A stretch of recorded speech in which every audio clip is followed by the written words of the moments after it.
Baik, Assalamualaikum warahmatullahi wabarakatuh. Perkenalkan, nama saya Rahmat Febrianto, perwakilan dari kelompok 2 di mata kuliah Pagar Nusa, Universitas Islam Makassar, Fakultas Teknik Informatika kelas C tahun 2020 atau lebih tepatnya semester 1. Saya akan menjelaskan beberapa poin-poin, tapi sebelum itu saya ingin menjelaskan sebenarnya tugas ini adalah tugas kelompok yang beranggotakan 3 orang.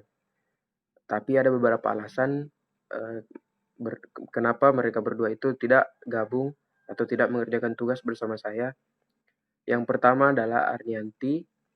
Arnianti itu sedang berada di luar jangkauan dari jaringan, jadi beliau tidak sempat mengikuti atau melakukan Zoom meeting bersama saya untuk melakukan diskusi pada kesempatan kali ini. Nah, yang kedua adalah Hardianti. Beliau itu adalah anggota baru atau setelah Kak Pangeran dan Ibu Salma memberikan tugas, Hardianti itu baru masuk. Jadi eh, saya memberikan dia atau memasukkan nama dia di kelompok saya. Oke, langsung saja saya akan menjelaskan 2 poin di sini. Yang pertama, poin pertama itu adalah menjelaskan PSNU ataupun Pagar Nusa sebagai sistem bela diri. Yang kedua, menjelaskan PSNU itu dalam sistem pengembangannya. Oke, baik, langsung saja kita ke poin pertama, yaitu menjelaskan atau apa itu PSNU Pagar Nusa sebagai sistem bela diri. Jadi, Pagar Nusa atau Pagar Nusa atau PSNU, nama lengkapnya itu adalah Ikatan Pencaksilat Nahdlatul Ulama atau Pagar Nusa disingkat dengan IPSNU, Pagar Nusa. Sedangkan Pagar Nusa sendiri merupakan akronim dari Pagar NU dan dari bangsa. IPSNU Pagar Nusa adalah satu-satunya wadah yang sah bagi organisasi pencaksilat dari lingkungan Nahdlatul Ulama berdasarkan keputusan Muktamar. Organisasi ini berstatus lembaga milik Nahdlatul Ulama yang penyelenggaraan dan pertanggungjawabannya sama sebagaimana organisasi atau dari lembaga-lembaga NU lainnya. Sistem resmi kelembagaan inilah yang menjadikan Pagar Nusa wajib dilestarikan dan dikembangkan oleh seluruh masyarakat atau warga NU dengan mengecualikan pencaksilat ataupun bela diri lainnya. Segala kegiatan yang berhubungan dengan pencaksilat dan bela diri dengan segenap aspeknya dari fisik sampai pun mental dan pendidikan sampai sistem pengamanan dan lain-lain merupakan bidang garapan bagi lembaga itu. Poin kedua yaitu menjelaskan PSNU Pagar Nusa sebagai ataupun dalam pengembangannya. Jadi di sini menurut saya pengembangan itu adalah itu termasuk bagaimana PSNU itu menyebarluaskan Pagar Nusa tersebut. Jadi di sini saya ambil 3 yaitu Padepokan, Akhlakul Karimah, dan Remaja. Yang pertama itu adalah Padepokan. Apa sih itu Padepokan? Menurut Kamus Bahasa Indonesia, Padepokan merupakan tempat suatu kegiatan organisasi ilmu bela diri termasuk PSNU, pencaksilat. Nah, di dalam Padepokan itu dilakukan beberapa kegiatan yaitu latihan, contohnya ya latihan, serasahan, pengajian, dan sebagainya. Pada zaman sekarang, istilah padepokan lebih sering digunakan untuk kegiatan sanggar seni dan pencaksilat. Oke, itu eh, penjelasan singkat mengenai padepokan. Jadi padepokan itu menurut saya adalah salah satu yang termasuk dalam bidang pengembangan. Kenapa? Karena padepokan itu mengasah ataupun latihan, pengajian dan sebagainya itu mampu menjadikan anggota PSNU itu makin baik begitu. Jadi pengembangannya gitu. Ada. Nah, poin yang kedua adalah Akhlakul Karimah.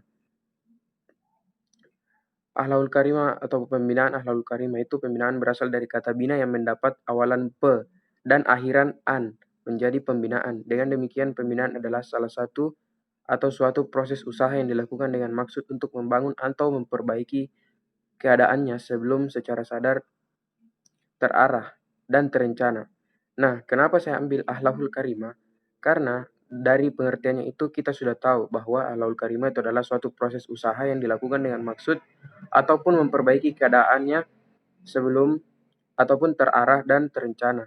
Jadi kalau misalnya kita di padepokan itu harus ada sifat akhlakul karimah, yaitu sifat untuk berusaha dan memperbaiki keadaan ataupun memperbaiki misalnya jurus-jurus kita, seperti itu.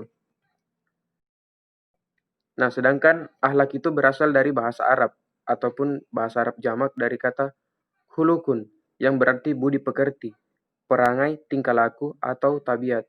Kata akhlak lebih luas artinya daripada moral atau etika yang sering dipakai dalam bahasa Indonesia sebab akhlak meliputi segi-segi kejiwaan dari tingkah laku, lahiriah dan batinia.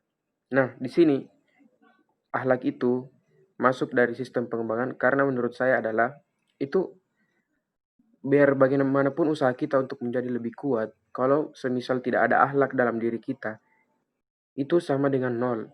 Seperti misalnya kita masuk kampus, kemudian kita pintarnya 100%. Itu percuma kalau dikalikan dengan nol, ataupun sifat kita atau akhlak kita itu tidak terpuji oleh kepada dosen gitu. Jadi akhlak itu lebih luas maknanya daripada moral atau etika. Karena akhlak itu meliputi sifat lahiriah dan batiniah. Oke? Nah, yang ketiga di sini yang pertama itu adalah padepokan, yang kedua Allahul Karimah, dan yang ketiga adalah remaja. Nah, kenapa saya ambil remaja? Karena remaja menurut saya itu termasuk sistem pengembangan. Jadi PSNU itu kebanyakan itu adalah remaja.